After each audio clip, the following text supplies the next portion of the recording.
దేవుని పక్షాన నువ్వు నిలబడితే దేవుడు నీ పక్షాన నిలబడతాడు. దేవుణ్ణి కలుసుకొన నువ్వు ఇష్టత చూపితే నిన్ను కలుసుకోవడానికి దేవుడు ఇష్టత చూపుతాడు. దేవుడితో ఉండాలని నువ్వు ఆకాంక్షిస్తే నీతో ఉండటానికి దేవుడు ఇష్టపడతాడు. నిన్ను దూరం చేయటానికి అడ్డులో ఎన్నో వస్తాయి, అవి ఏ విధమైనవైనా కానీ. ఆఖరికి నీ అపరాధాలు, లోపాలు, దోషాలు కూడా కావచ్చు, వాటిని కూడా ఆయనకి అప్పచెప్పి నువ్వు ఆయనైతే విడవద్దు. ఇదండి కంక్లూజన్. వీడెన్ని ట్రిక్కులు ప్లే చేసినా దానియేలు లేవడు. కాబట్టి దానియేలు లేపడం కంటే గాబ్రియేలును ఆపటమే ఈజీ అని అడిగిపోయాడు వాడు. దేవునికి స్తోత్రం చెప్పు. ఏంటి? దానియేలు 10లో ఉంటుందిలే, ఇంటికి పోయి చదువుకో. దానియేలును లేపుట కంటే ప్రార్థనలో నుండి గాబ్రియేలును ఆపుటయే మేలు. ఎందుకంటే ఈ ప్రార్థన ఎందుకోసం? సమాచారం కోసం. సమాచారం తెస్తుంది ఎవరు? గాబ్రియేలును ఆపాడు వాడు. 21 రోజు ఆపాడు. అంతేగాని 200 రోజులు ఆపాడా? 300 రోజులు ఆపాడా? 22 రోజులు ఆపాడా? కొన్ని రోజులు ఆపగలిగాడు, కొన్ని రోజులు భక్తుని ఏడిపించగలిగాడు. చివరికి ఓడిపోయాడు, వెధవైపోయాడు. దానియేలే గెలిచాడు, ప్రకటన గ్రంథం ఇచ్చాడు. అది విషయం. దానియేలు 10, 11, 12 అధ్యాయాలు మీరు చదివితే అంత్యాబద్ధ క్రీస్తు ఆగమనం, క్రూర మృగం యొక్క నాశనం, ఘటసర్పం యొక్క నాశనం, సంఘం ఎత్తబడుట, పరిశుద్ధుల యుద్ధం మొత్తం ఉంటుంది. ప్రకటన గ్రంథానికి జంట లేఖనం అది. దాన్ని ఇయ్యకుండా అడ్డగించాడు వాడు. వాడి వల్ల ఇద్దా, వాడి తాత వల్ల ఇద్దా? నేను అంటున్నాను, ఎదురవుతున్న శోధనలు ఎన్నైనా సరే పట్టు విడవద్దు. దేవుని కొరకు బ్రతకాలి, దేవునిలో జీవించాలి అని ఆత్మీయంగా బతకాలనుకున్నప్పుడే శరీరాశలు రేగుతాయి.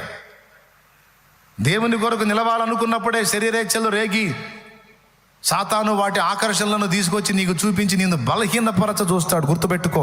అంతకుముందు లేవు, ఇప్పుడు ఎందుకు ఎక్కువైనాయి అంటే మన దెబ్బ తగిలిందో వాడికి తీసుకొచ్చి ముందు పెడుతున్నాడు అని గ్రహించి నువ్వేం చేయాలి? ఆకర్షణల వైపు పరిగెత్తడం కాదు, లేదా నాకేంది ఇలా ఆకర్షణలు వచ్చినాయి అని కృంగిపోయి కూలబట్టం కాదు. ఒకవేళ దురాలోచనలు, దుష్ట తలంపులు ఏవైనా నీకు కలిగినా, అడుగులు తడబడినా, నువ్వు చేయాల్సింది ఏంటంటే వాటిని చూపించి దేవునికి దూరం అవటం కాదు, కానీ వాటిని దులిపి పరిగెత్తుకుంటూ చేసే కాళ్ళే పెన్నేసుకోవాలి. ఏం చేయాలి తమ్ముడు? వాటిని దులిపి దేవుని పాదాలే పెన్నేసుకోవాలి. లేకపోతే ఒక చిన్న బలహీనత నీలో చూపించి వాడు నిన్ను బల్ల కాపాడు అనుకో, తమ్ముడు వింటున్నావా? ఒక చిన్న లోపాన్ని చూపించి వాడు నువ్వు పనికిరావు, ప్రభు బల్లలో చేయి వేయకూడదు, నువ్వు దోషివి, సిగ్గులేదని నీకు ఏ ముఖం పెట్టుకుని బల్లలో చేస్తావు వేషధారి అని వాడు అన్నప్పుడు నువ్వు ఆగావనుకో, ఈసారి ఇంకా పెద్దది నీ చేత చేపించి ఇంకా బలంగా ఆపుతాడు. ఈసారి ఇంకా పెద్ద చేపించి ఇంకా బలంగా ఆపుతాడు. చివరికి నిన్ను పూర్తిగా దూరం చేసి నాశనం చేయకపోతే అప్పుడు అడుగు. నువ్వేం చేయాలి? ఇంతదైనా నువ్వు మారు మనసు ప్రకటించి పరిగెత్తుకుంటా ఆయన పాదాలనే పెన్నేసుకోవాలి.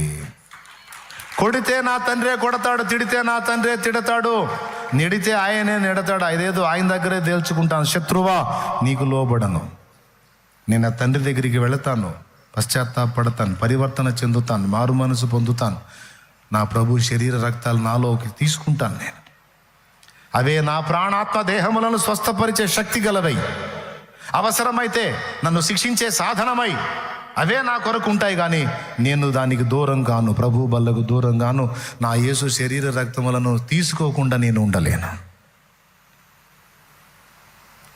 అనే తీర్మానం మనందరిలో ఉండాలి. ఎంతమందికి అర్థమైందా? ఎలారా?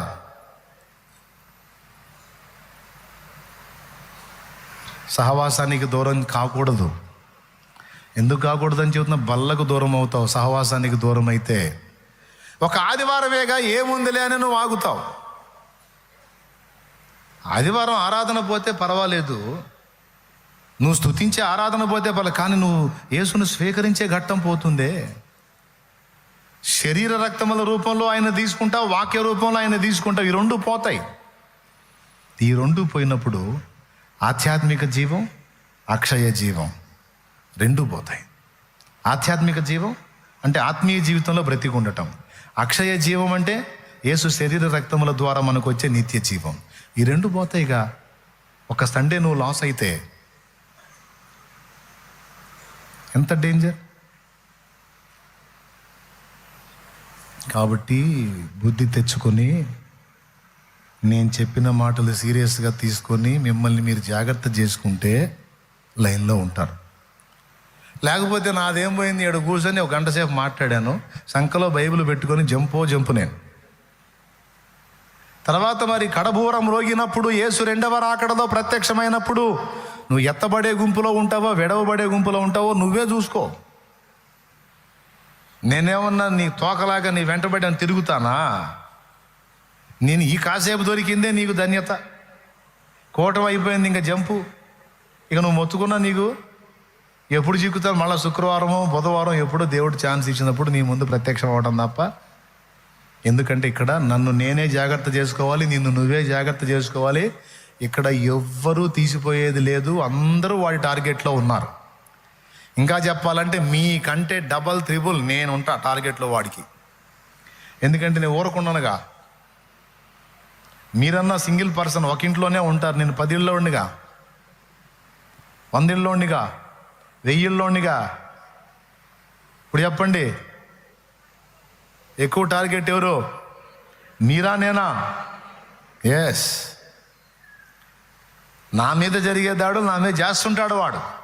కానీ ఎన్ని రకాల దాడులు జరిగినా దులుపుకోవటం, ఏది తేడా పడుతుందని మళ్ళీ పోయి ఆయన పాదాలు పట్టుకొని ఆయన సహవాసాన్ని కోల్పోకుండా ప్రయాణం చేయటం అనేది 2002వ సంవత్సరంలో రక్షణ పొందిన నాటి నుంచి ఈ రోజు వరకు, అంటే 24 సంవత్సరాలు ఈ ఆత్మీయ యాత్రలో ఆటుపోట్లకు తట్టుకొని విశ్వాస యాత్రలో నా ప్రయాణాన్ని కొనసాగించడానికి ఆయనే శక్తినిచ్చాడు. నువ్వు ఎదుర్కొన్నాయని నేను ఎదుర్కొన్నా, కానీ తిప్పుకొని నిలబడ్డానికి కృపనిచ్చాడు నాయన. వాడు ఎన్ని రకాలుగా నన్ను బలహీనపరచాలని చూసినా తేరుకోవటం దేవుని పాదాలే పట్టుకో. శోధనల జడితో, వేదనల జడితో, ఆకర్షణల శోధనలతో, అవమానాల శోధనలతో, నిందల శోధనలతో, కలతల శోధనలతో, ఆర్థిక లేముల శోధనలతో ఎన్నో రకాలుగా దాడులు చేశాడు. నేను భక్తిలో బలం తెచ్చుకుందాం అనుకునే కొద్దీ వాడు ఎక్కువ చేశాడు. దేవుని పక్షంగా శద్రకు మేషకు అబేద్నెగోలు గట్టిగా తీర్మానం చేసుకున్న తర్వాత అగ్ని 7 అంతలు ఎక్కువైంది.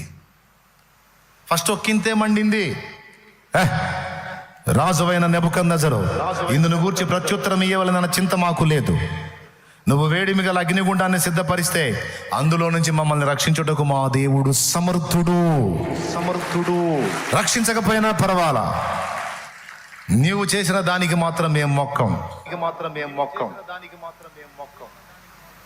ఇందును గూర్చి నీకు ప్రత్యుత్తరం ఇయ్యవలెనన్న చింత మాకు లేదు అని వాళ్ళు దేవుని పక్షంగా గట్టిగా నిలబడితే సైతాను గాడికి మారు రూపుకున్న నెబుకద్నెజరుకి నా క్షణానికి అంటింది మంట.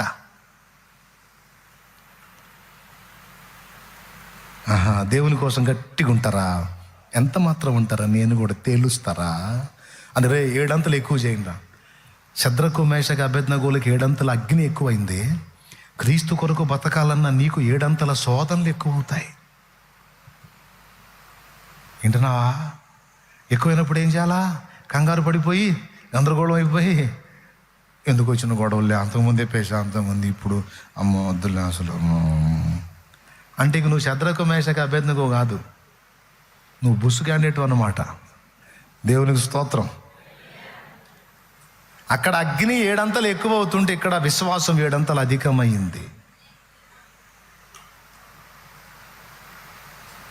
పట్టుకొని బంధించి 3 వ్యక్తులు వచ్చి వారిని భుజాన్ని ఎత్తుకొని తీసుకెళ్ళి అగ్నిలో పడేసే దగ్గరన్నా వద్దు ఆపండ్రా మొక్కుతాం అంటారేమో. ఆ బొమ్మకు మొక్కుతాం అంటారేమో అని చూశాడు రాజు. నువ్వు 7 అంతాలు చేసుకో, 77 అంతాలు చేసుకో, 107 అంతాలు చేసుకో, 1007 అంతాలు చేసుకో, ఎన్ని అంతాలు చేసుకున్నా సరే దాని బలమును కట్టడి చేసే దమ్మున్నవాడు నా దేవుడు. దాని శక్తిని నిర్వీర్యం చేసేవాడు నా దేవుడు. కాసుకోరా నువ్వో నేను తేల్చుకుందాం అని నిలబడాలి. కానీ ఓడిపోయి సైతాను గాడి దగ్గర పదవి ఊడిపోయినట్టుగా బతకడం ఏం తమ్ముడు? పదవి పోగొట్టుకున్నాడు కానీ ఏడుపు కొట్టు ముఖం వేసుకొని నిలబడ్డాడు. సైతాను గాడి దగ్గర నువ్వు నిలబడేది ఏంది? నీ పదవి, నీ ఉద్యోగం, నీ హోదా ఎప్పటికీ మారం. నీ తండ్రి దగ్గర అయిపోయింది. ఈ విషయాలు మీకు అందకపోతే పాడైపోతారు. అందుకే పరిశుద్ధాత్మ ప్రేరణలో అనుభవసారం చెప్తున్నాను నేను. మరేం జరిగింది చివరికి? వాళ్ళు ఎప్పుడైతే దేవుని కోసం నిలబడాలని ట్రై చేశారో శ్రమ 7 అంతలు ఎక్కువైంది. ఈరోజు నువ్వు దేవుని కొరకు నిలబడాలన్నప్పుడు ఏవి నీకు 7 అంతలు ఎక్కువ అవుతున్నాయో అయినా నువ్వు చేయాల్సింది ఏంటంటే నువ్వు చేసుకున్న తీర్మానం మీద స్థిరంగా ఉండు. అందుకు బలమిమ్మని దేవుణ్ణి అడుగు. అర్థమైందా? నీ కోసము నిలిచి గెలిచే శక్తి నీవే నాకివ్వు. అవసరమైతే నాలో నన్ను ఖాళీ చేసి నాలోనికి నువ్వు రా, నన్నేలు. వాళ్ళు మారలేదుగా. రాజే బిత్రపోయాడు. ఏంద్ర వీళ్ళ మిడిమేళం ఆంతున అగ్నిగుండం మండుతుంటే కాలి బూడిదైపోతారు, సస్తారా, మొక్కండి రా, ఏముంది ఒకసారి అట్ట అనండి రా, అయిపోయింది. మేమనం.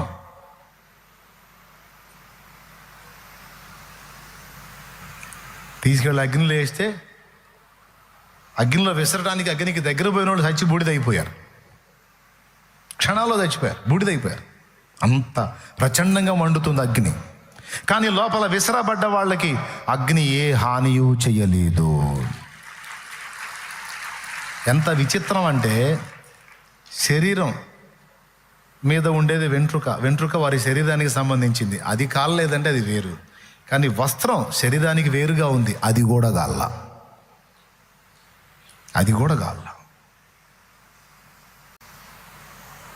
దేవుని పక్షాన నువ్వు నిలబడితే దేవుడు నీ పక్షాన నిలబడతాడు. దేవుణ్ణి కలుసుకొన నువ్వు ఇష్టత చూపితే నిన్ను కలుసుకోవడానికి దేవుడు ఇష్టత చూపుతాడు. దేవుడితో ఉండాలని నువ్వు ఆకాంక్షిస్తే నీతో ఉండటానికి దేవుడు ఇష్టపడతాడు. నిన్ను దూరం చేయటానికి అడ్డులో ఎన్నో వస్తాయి, అవి ఏ విధమైనవైనా కానీ. ఆఖరికి నీ అపరాధాలు, లోపాలు, దోషాలు కూడా కావచ్చు. వాటిని కూడా ఆయనకి అప్పచెప్పి నువ్వు ఆయనైతే విడవద్దు. ఇదండి కంక్లూజన్. తీసే అది చివరికి ఏం జరిగిందో మీకు తెలుసు. ఏం జరిగింది? వేసిన వాళ్ళు తెచ్చారు, 1000 పడ్డవాళ్ళు ఏం బతికి లోపల తిరుగుతున్నారు. వారి మధ్య దేవుడే ప్రత్యక్షమయ్యాడు. ఈరోజు నీకు ఎదురవుతున్న ప్రతికూలతలు, దేవుని కొరకు నిలబడి దేవుని కొరకు బ్రతకాలని ఆరాటపడిన నీకు ఎదురవుతున్న శోధనలు ఎన్నైనా కావచ్చు. అవి నీకు దేవుణ్ణి దూరం చేయకపోగా దేవుడు ఇంకా నీకు సమీపమయ్యేటట్టు నీకు చేస్తాయి. రాని ఎన్నన్నా రాని వచ్చినా ఆయన ఉన్నాడుగా. బబులోను దేశమందున ఆ భక్తులు 3 బొమ్మకు మొక్కనందున. బబులోను దేశమందున ఆ భక్తులు 3 బొమ్మకు మొక్కనందున. పట్టి బంధించి రాజు అగ్నిలో పడవేస్తే, పట్టి బంధించి రాజు అగ్నిలో పడవేస్తే ఆల్గోవానిగా ఉండలేదా? ఓ భక్తుడా, రాజు రమ్మని పిలువలేదా? నాల్గోవానిగా ఉండలేదా? ఓ భక్తుడా, రాజు రమ్మని పిలువలేదా? భయము చెందకు భక్తుడా, ఈ మాయలోక ఛాయాలు చూసినప్పుడు. భయము చెందకు భక్తుడా, ఈ మాయలోక ఛాయాలు చూసినప్పుడు. భయము చెందకు నీవు, దిగులు చెందకు నీవు. భయము చెందకు నీవు, దిగులు చెందకు నీవు. జీవమిచ్చిన యెహోవా ఉన్నాడు, ఓ భక్తుడా ప్రాణం పెట్టిన యేసయ్యున్నాడు, జీవమిచ్చిన యెహోవున్నాడు. ఓ భక్తుడా ప్రాణం పెట్టిన యేసయ్యున్నాడు. భయము చెందకు భక్తుడా, ఈ మాయలోక ఛాయలు చూసినప్పుడు. భయము చెందకు భక్తుడా, ఈ మాయలోక ఛాయలు చూసినప్పుడు. Praise the lord. మీరు కూడా వాళ్ళతో జాయిన్ అయి తప్పులు ఏమైనా ఉంటే ఒప్పుకొని క్షమించమని దేవుణ్ణి అడిగి ఆయన రక్తంలో కడుక్కొని బల్లలో చేయండి, లేకపోతే జీవం పోయిద్ది. క్రమక్రమంగా దూరమై చివరికి నశించే పరిస్థితికి వెళ్ళిపోతారు. ఎంతమందికి అర్థమైంది నేను చెప్పిన సంగతి? మనకు అమృతత్వం ఇచ్చే యేసు శరీర రక్తాల్లో మీరు నేను చెప్పిన విషయాలు సీరియస్గా తీసుకున్నారా? ఎంతమంది తీసుకున్నారు? చాలా క్లియర్గా అందించాను వాటి విలువ.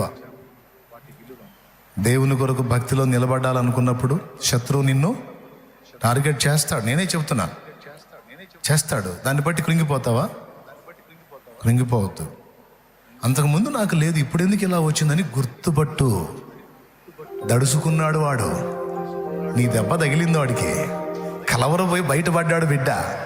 అప్పుడు నువ్వేం చేయాలా? అరే నాకు తెలుసురా, అంతకుముందు నువ్వు నా జోలికి రాలా. ఎప్పుడైతే నేను ఈ స్టెప్ తీసుకుంటున్నానో బేటా నీకు కలవరం వచ్చింది, నాకు అర్థమైందిరా. మరి ఇంత క్లియర్గా నువ్వు బయటపడి నా మీద అటాక్స్ చేస్తున్నప్పుడు నేను ఎందుకు ఆగుతారా? ఖచ్చితంగా పోరాటం కొనసాగిస్తా, వెనకడుగు వేసే ప్రసక్తే లేదు. నా తండ్రి ఉన్నాడు, ఆయనను నమ్మి నేను అడిగేస్తున్నా. ఆయన యందు విశ్వాసాన్ని బట్టి అడిగేస్తున్నా. ఆయన నన్ను విడిచిపెట్టాడు. నేను ఆయన్ని కోరుకున్నా.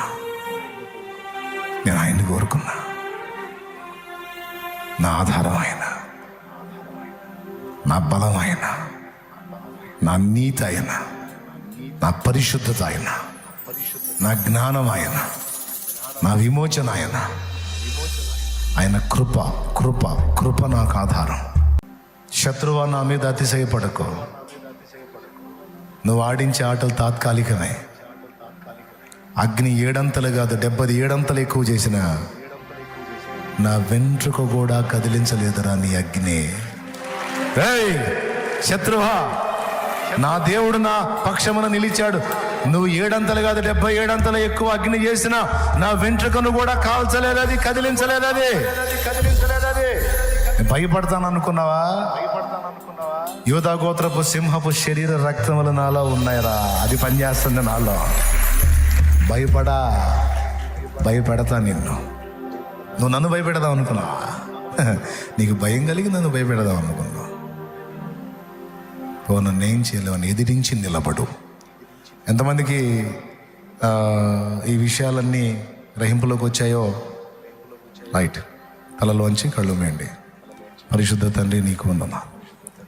మా బిడ్డలందరినీ ఉద్దేశించి మమ్మల్ని అందరినీ కూడా దర్శించి చాలా అద్భుతమైనటువంటి సందేశం మాకు ఇచ్చినందుకు నీకు వందనాలు.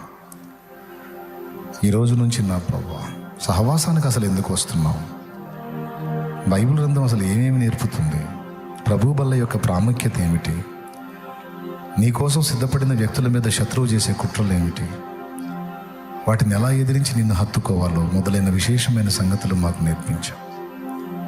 ఈరోజు ఒక పాఠమే, ఒక ట్రైనింగ్ స్టార్ట్ అయింది. నీ బిడ్డలకు స్పష్టంగా ఒక్కొక్క విషయం అవగాహన కల్పిస్తున్నావు.